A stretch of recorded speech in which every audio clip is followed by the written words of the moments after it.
ازيكم؟ يا رب تكونوا كلكم بخير. النهاردة انا هعمل وصفة سهلة وجميلة وحلوة خالص كلنا بنحبها.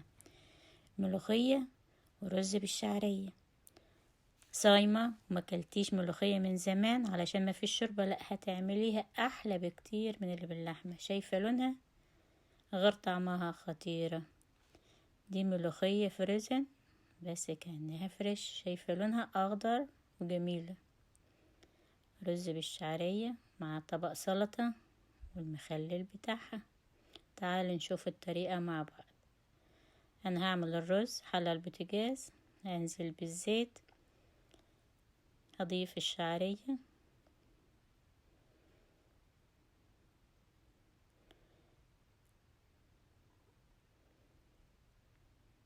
اقلب الشعرية لما تاخد اللون الذهبي كده. خدت اللون الذهبي الحلو. انا غسل الرز ومصفياه، اضيف الرز،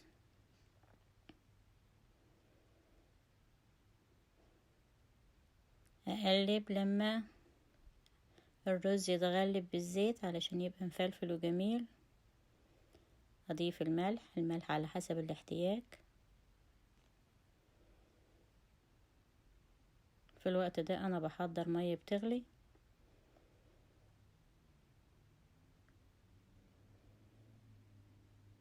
المية غليت، اضيف المية بتبقى فوق الرز بعلة سابق. هسيب الرز يستوي. احضر الملوخية. اكلة سهلة ما بتاخدش وقت خالص ولا وقفة كتير. انا هعمل كيسين ملوخية. الشوربة بتاعتي هتبقى كوباية مية. الكوباية التانية هتبقى ناقصة زي علة صابع، ما تكتريش. ده تبقى شوربة الملوخية كوبايتين الا شوية. رشة فلفل اسود، رشة ملح، مكعبين مرقة خضار. ما تكتريش الملح علشان مكعب الخضار بيبقى فيه ملح. ده هتبقى الشوربة بتاعة الملوخية. هضيف عليها توم ناي مش كتير، زي فصين. هفرم فلفل رومي مع فلفل سبايسي علشان هضيفه على الشوربة. لو مش حابة السبايسي استغنى عنه. ما عندكيش سبايسي ممكن تضيفي شطة، هتبقى احلى ملوخية.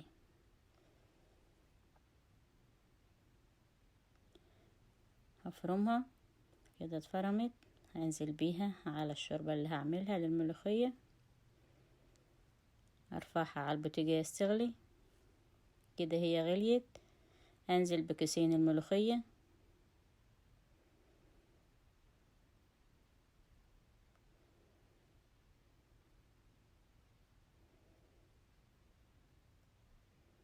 اقلب في الملوخية.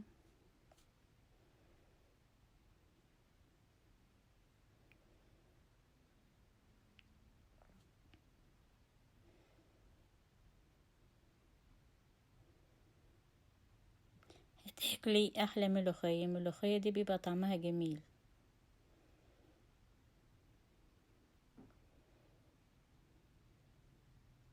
سهلة جدا ومش مكلفة وما بتقفش كتير. اعملي زي ما انا بعمل كده هتطلع معاكي حلوة خالص علشان يبقى فيها عرق.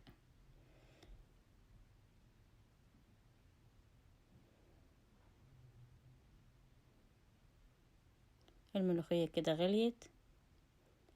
هتطلع ريمة. اشيل الريمة من على الوش علشان يبقى لونها حلو.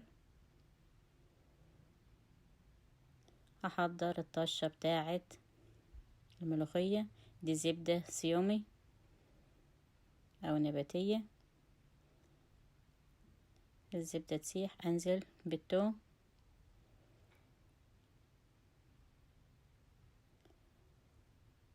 اضيف رشة ملح، رشة فلفل اسود. اخليها تاخد اللون الذهبي الحلو. اضيف نص معلقة كزبرة كده. لونها جميل حلو خالص. شايفة لونها كده. هضيف على الملوخية. احلى ملوخية دي ولا ايه؟ شايفة فيها عرق ازاي وحلوة.